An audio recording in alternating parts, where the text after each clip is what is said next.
EV9 national news కు స్వాగతం. ముందుగా హెడ్లైన్స్. హేమంత్ సోరెన్ ప్రమాణ స్వీకారం ఫిక్స్. జార్ఖండ్.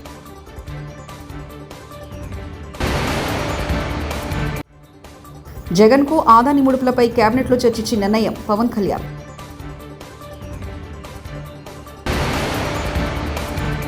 సిఐడి మాజీ చీఫ్ సునీల్ కుమార్ పై లుకౌట్ నోటీసులు ఇవ్వాలి. రఘురామ.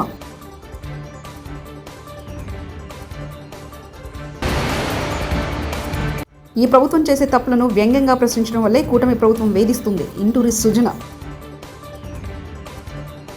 జార్ఖండ్ అసెంబ్లీ ఎన్నికల్లో జేఎంఎం కూటమి ఘన విజయం సాధించడంతో జార్ఖండ్ కొత్త ముఖ్యమంత్రిగా హేమంత్ సోరెన్ తిరిగి పగ్గాలు చేపట్టనున్నారు. నవంబర్ 28వ తేదీ గురువారం నాడు ప్రమాణ స్వీకారానికి ఏర్పాట్లు జరుగుతున్నాయి. కాంగ్రెస్ సీనియర్ నేత రాహుల్ గాంధీ, ఆర్జేడీ నేత తేజస్వి యాదవ్తో సహా ఇండియా కూటమికి చెందిన అగ్రనేతలు ఈ ప్రమాణ స్వీకారానికి హాజరవుతున్నారు. ఈ కార్యక్రమానికి హాజరు కావాల్సిందిగా హేమంత్ సోరెన్ ఇటీవల స్వయంగా ప్రధానమంత్రి నరేంద్ర మోదీ, హోంమంత్రి అమిత్ షాను కలిసి ఆహ్వానించారు. జగన్ కు ఆదాని ముడుపుల అంశంపై కేబినెట్లో చర్చించి నిర్ణయం తీసుకుంటామని AP deputy CM Pawan Kalyan తెలిపారు. గత ప్రభుత్వంలో చాలా అవకతవకలు జరిగాయని, అన్ని అంశాలను పూర్తిగా పరిశీలించాకే నిర్ణయం ఉంటుందని చెప్పారు. ఢిల్లీ పర్యటనలో ఉన్న పవన్ కేంద్ర మంత్రి భూపేంద్ర యాదవ్తో సమావేశమయ్యారు. అనంతరం మీడియాతో మాట్లాడారు. పక్క రాష్ట్రాలలో పట్టుబడిన ఎర్రచందనంపై ఓ నిర్ణయం తీసుకోవాల్సి ఉంటుందని పవన్ అన్నారు. పట్టుబడిన ఎర్రచందనం విక్రయంలో వాటాపైన నిర్ణయం తీసుకుంటామని చెప్పారు.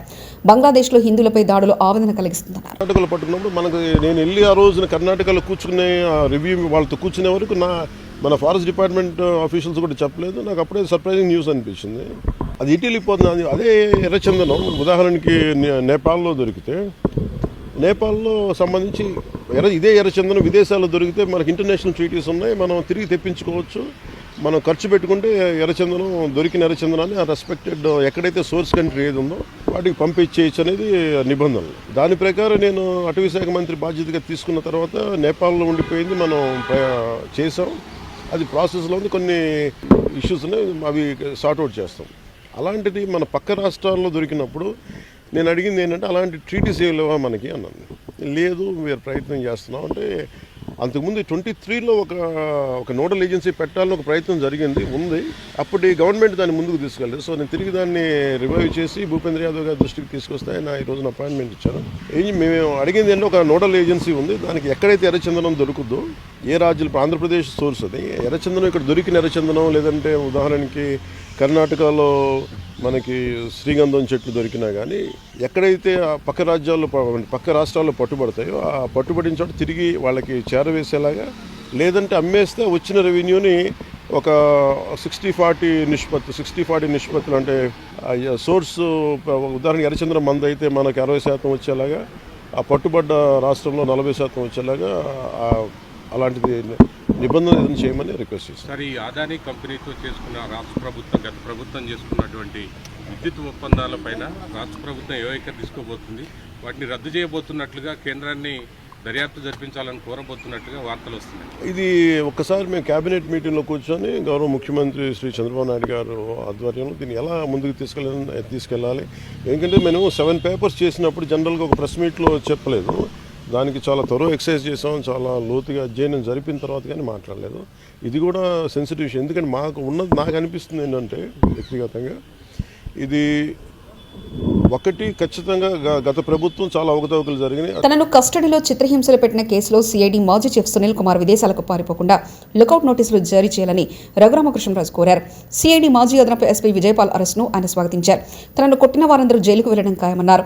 రఘురామకృష్ణరాజును కస్టడీలో విధించిన కేసులో విజయపాల్ను మంగళవారం అరెస్ట్ చేసిన విషయం తెలిసిందే. అతనికి చెల్లింది ఎట్టకేలకు నిన్న సాయంత్రం సుప్రీంకోర్టు కూడా తిరస్కరించిన తర్వాత ఆయన అరెస్ట్ ని ధృవీకరించినట్టుగా మీడియాలో చూసాం. చాలా సంతోషం అనిపించింది. ప్రధాన వ్యక్తి ఇందులో పివి సునీల్ కుమార్. ఇక్కడ అతను చేసిన ఈ దారుణ కాండకి శిక్ష అనుభవించక తప్పదు. మొన్న ఎవరో తెలంగాణలో ఒక ఆఫీసర్ ఇలాగే అమెరికా వెళ్ళిపోయి ఏదో గ్రీన్ కార్డు తీసుకుని వెనక్కి రావట్లా. సో అలాగే ఇతను కూడా వెళ్ళిపోయి పారిపోయే ప్రమాదం ఉంది. కాబట్టి మై డిమాండ్ త్రూ మీడియా అతనికి లుక్అవుట్ నోటీస్ ఇవ్వాలి. అతను ఎక్కడికి వెళ్లకుండా చూడాల్సిన బాధ్యత రాష్ట్ర ప్రభుత్వ పోలీసు పై ఉంది. దాంట్లో చిత్రహింసలు పెట్టాక ఆ రూమ్ కూడా RRR రూమ్ అని చెప్పి పేరు పెట్టి, మరి ఆ తర్వాత అందరినో డబ్బుల కోసం దందాలు చేస్తూ దొంగ కేసులు పెట్టి ఆ రూమ్ కే తీసుకెళ్లి, ఇదే RRR రూము, ఇక్కడే ఎంపీ అయినా సరే పదవి మీరెంతరా అని చెప్పి ఎంతో మందిని ఆ గదిలో ఇదే బ్యాచ్, ఇదంతా ఒక రాకెట్. సునీల్ కుమార్, విజయపాల్, ఇదంతా రాకెట్. అప్పుడు నా మీద నా చెస్ట్ పైన బలమైన వ్యక్తి కూర్చున్నాడని చెప్పి నేను చెప్పా. ఆ వచ్చిన బండవాడు ఎవడో, నా చెస్ట్ మీద కూర్చున్న బండవాడు విధంగా గుర్తుపట్టగలను. మరి అప్పుడు ఆ బ్యాగ్ బయట నుంచి ఆగంతకులు తీసుకొచ్చారు, వీళ్ళు ప్రొఫెషనల్స్ అని, ఎక్కువగా సునీల్ కుమార్ దగ్గర పనిచేసే వాళ్ళని, ఇలాంటి బ్యాచ్. వాళ్ళకి ఒకడు బ్యాగ్ లో కిట్ ఇచ్చాడు. ఏంటి, నన్ను కొడతానికి వాడిని కర్ర, తాడు, ఆ రబ్బర్ బెల్ట్ ఉన్న ఆ బ్యాట్, ఆ కిట్ ఇచ్చినోడు ఎవడో కూడా నా దగ్గర సమాచారం ఉంది. ఇటువంటి బ్యాచ్ అందరూ కలిసి కూటమి నేతలు కమిషన్ల కోసమే సిగపట్లు పడుతున్నారని వైఎస్ఆర్సీపీ అధికార ప్రతినిధి పుత్ర శివశంకర్ ఆరోపించారు. ఎమ్మెల్యే ఆదినారాయణ రెడ్డి వర్గం, తాడిపత్రి మాజీ ఎమ్మెల్యే జేసీ ప్రభాకర్ రెడ్డి వర్గాల మధ్య జరుగుతున్న ఆధిపత్య పోరుపై తాడేపల్లి వైఎస్ఆర్సీపీ కేంద్ర కార్యాలయంలో బుద్ధా శివశంకర్ మీడియాతో మాట్లాడారు. పవర్ సంబంధించినటువంటి ప్లాంట్ దగ్గరికి సబ్ కాంట్రాక్ట్ల కోసము, లాభాల కోసం వాళ్ళ దానికి వెళ్ళేసి కమిషన్ల కోసం వెళ్ళి వాళ్ళు ఒప్పుకోలేదని ప్లాంట్ మీదనే దాడి చేశారు. అదే అనంతపురం జిల్లా నాయకుని చూశాము. నెల కిందట లిక్కర్ టెండర్లలో ఎవడైనా కానీ తాడిపత్రిలో 20% నా కప్పం కట్టాల్సిందే అని మీడియా ముందుకొచ్చి పబ్లిక్గా మాట్లాడితే చర్యలు లేవు, ఎవరు అడిగేవాళ్ళు లేరు. అసలు ప్రభుత్వం ఉందా? వాళ్ళకి అధినాయకుడు ఏం చేస్తున్నారు? రాసిచ్చారా జిల్లాల వారీగా? ఈరోజు రోడ్డు ఎక్కుతుంటే ఇందాక స్క్రోలింగ్ పెట్టారు టీవీలో, ఏంటంటే అధికారులు అడిగారంట, అధికారుల నుంచి తెచ్చుకుంటారంట, నివేదిక అడిగారట, దాన్ని బట్టి చర్యలు తీసుకుంటాం, శాంతి భద్రతలు ఎవరి విఘాతం కలిసిన అనేటువంటిది ఒక స్క్రోలింగ్ వస్తూ ఉంది. అంటే ఒక ఇన్సిడెంట్ కాదు, సంపద దోచుకోవడానికి జిల్లాల వారీగా ఈ నాయకులు రాసిచ్చారా అని అడుగుతా ఉన్నాను. సో ఇటు జరుగుతూ ఉంటే దాని టాప్. తిరుమలలో శ్రీవారిని సినీ నటి జ్యోతిక దర్శించుకున్నారు. బుధవారం వేకుజామున శ్రీవారి సుప్రభాత సేవలో జ్యోతిక పాల్గొన్నారు. తిరుమల తిరుపతి దేవస్థాన అధికారులు ఆమెకు స్వాగతం పలికి దర్శన ఏర్పాట్లు చేశారు. దర్శన అనంతరం జ్యోతికకు రంగనాయకుల మండపంలో పండితులు వేద ఆశీర్వచనం చేసి స్వామివారి తీర్థప్రసాదాలు అందజేశారు.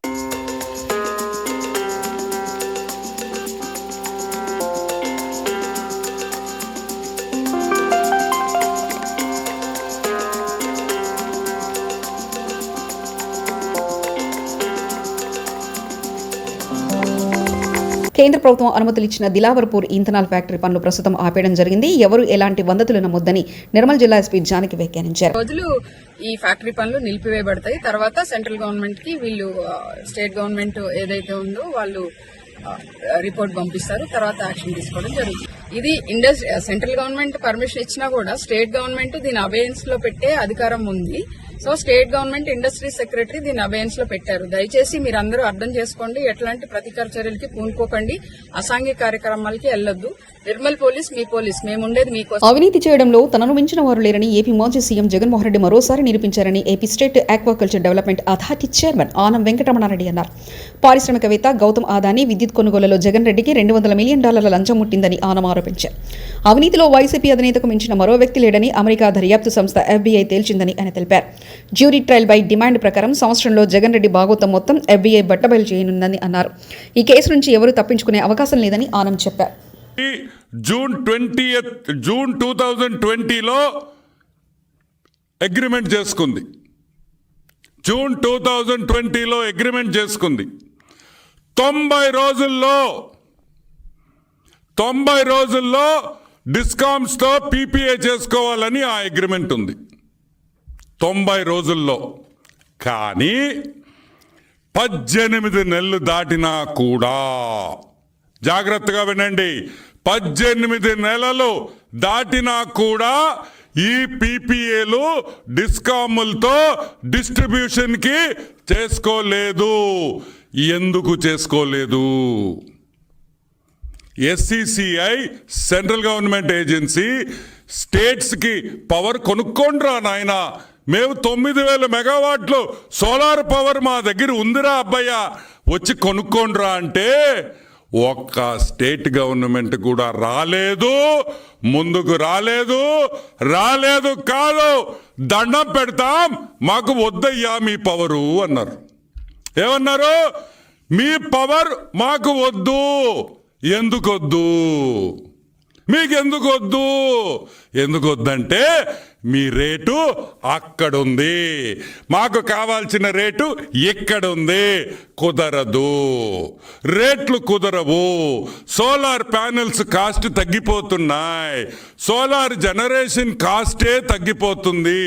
మాకు ఇంకా చౌకగా వస్తుంది, చీప్గా వస్తుంది, తక్కువ ధరకు వస్తుంది. మాకు వద్దురా బాబోయ్ అని చెప్పిన డిస్కామ్స్ అన్ని. ఏ డిస్కామ్స్? ఆంధ్ర రాష్ట్రంలో ఉండే డిస్కామ్స్ ఒకటే కాదు, భారతదేశంలో ఉండే ప్రతి డిస్కామ్, ఎలక్ట్రిసిటీ డిస్ట్రిబ్యూషన్ చేసే ప్రతి డిస్కామ్ భారతదేశంలో ప్రతి ఒక్కరు చెప్పింది ఒకటే పాయింట్, మాకు వద్దు వద్దు వద్దు వద్దు వద్దు వద్దు వద్దు. కానీ జగన్మోహన్ రెడ్డి ఏమన్నాడు? కావాలి కావాలి కావాలి కావాలి కావాలి అన్నాడు. అజ్ఞాతం వీడిన డైరెక్టర్ రామ్ గోపాల్ వర్మ సంవత్సరం కిందట నేను చేసిన ట్విట్టర్కు మనోభావాలు దెబ్బతిన్నాయని కేసులు పెడుతున్నారు. ఒకే రోజు 4,000 వేరు ప్రాంతాల్లో నలుగురి మనోభావాలు దెబ్బతిన్నాయా? నేను ఎవరిపై ట్వీట్లు వేశానో వారి మనోభావాలు దెబ్బతినకుండా వేరే ఎవరికో మనోభావాలు దెబ్బ ఎలా తింటాయి? దీనికి కేసులు ఎలా వర్తిస్తాయంటూ రామ్ గోపాల్ వర్మ వ్యాఖ్యానించారు. Extremely sorry to disappoint. అంటే ఇప్పుడు ఉనికిపోతున్నాను, మంచం కింద కూర్చొని ఏడుస్తున్నాను అని అందరూ what ever the media speculating, వాళ్ళందరికీ చిన్న డిసప్పాయింట్మెంట్గా ఉండొచ్చు వీడియో. ఇక్కడ పాయింట్ ఏంటంటే, I just want explain the whole concept. ఇప్పుడు నేను ఆల్మోస్ట్ ఒక 1 year బ్యాక్ ఏదో ట్వీట్స్ పెట్టాను అనే ఎలిగేషన్. ఆ ట్వీట్స్ ఎవరో మనోభావాలు దెబ్బతిన్నాయి. ఇక్కడ విచిత్రం ఏంటంటే 1 year బ్యాక్ పెట్టిన ట్వీట్స్ 4 డిఫరెంట్ ప్లేసెస్లో, 4 డిఫరెంట్ జ్యూరిస్డిక్షన్స్లో నలుగురికి ఒకే 3-4 రోజుల వ్యవధిలో వాళ్ళ మనోభావాలు దెబ్బతిన్నాయి. వాళ్ళు ఆ పరంగా కంప్లైంట్ ఇవ్వడం, కేసులు పెట్టడం జరిగింది. ఇక్కడ పాయింట్ 1, ఎవరి మీద అయితే నేను పెట్టానని వాళ్ళు చెప్తున్నారో వాళ్ళకి లేదు, ఎవరో థర్డ్ పార్టీ, అసలు సంబంధం లేనివాడు.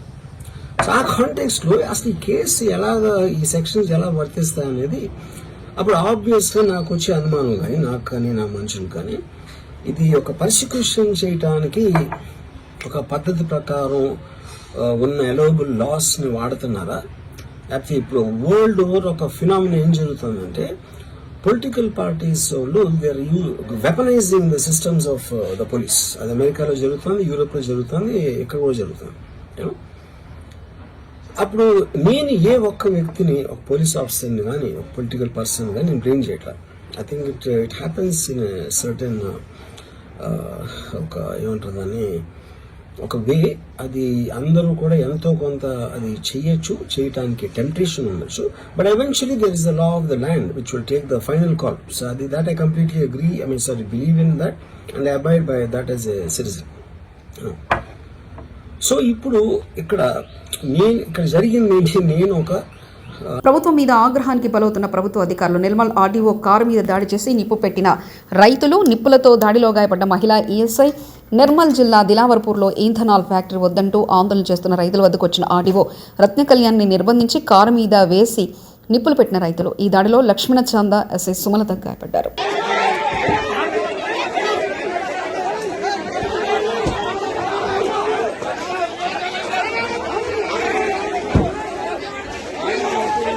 ప్రభుత్వం నా భర్తను వేధిస్తుంది, ఏ పోస్టుల గురించి కేసులు పెడుతున్నారు, ఎవరు పెడుతున్నారు, పోలీసులు ఎందుకు చెప్పడం లేదు, సంతకాల కోసమని చెప్పి పోలీస్ స్టేషన్ నుంచి వచ్చి నా భర్తను తీసుకెళ్లారు, పైనుంచి ప్రెజర్ రావడం వల్లే కేసులు పెడుతున్నామని పోలీసులు చెప్తున్నారు.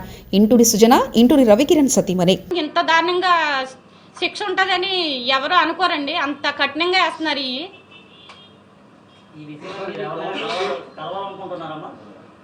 గవర్నమెంట్ ఏం డిమాండ్ చేస్తున్నారంటే రవికిరణ్ వెంటనే విడుదల చేయాలని మీరు డిమాండ్ చేస్తున్నారా? కేసులు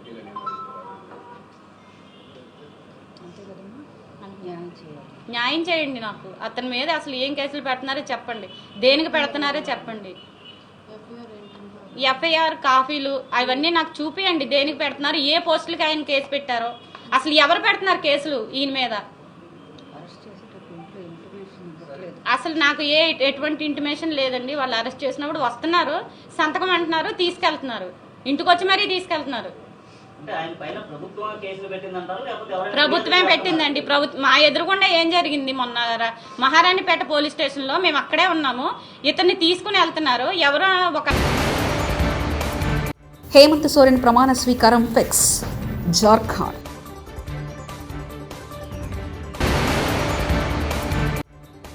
జగన్కు ఆదాని ముడుపులపై కేబినెట్లో చర్చించి నిర్ణయం పవన్ కళ్యాణ్.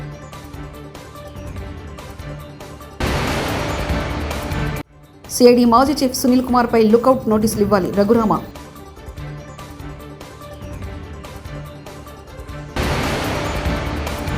ఈ ప్రభుత్వం చేసే తప్పులను వ్యంగ్యంగా ప్రశ్నించడం వల్లే కూటమి ప్రభుత్వం వేధిస్తుంది ఇంటూరి సుజన. ఇవి బులెటిన్ విశేషాలు. చూస్తూనే ఉండండి EV9 నేషనల్ న్యూస్.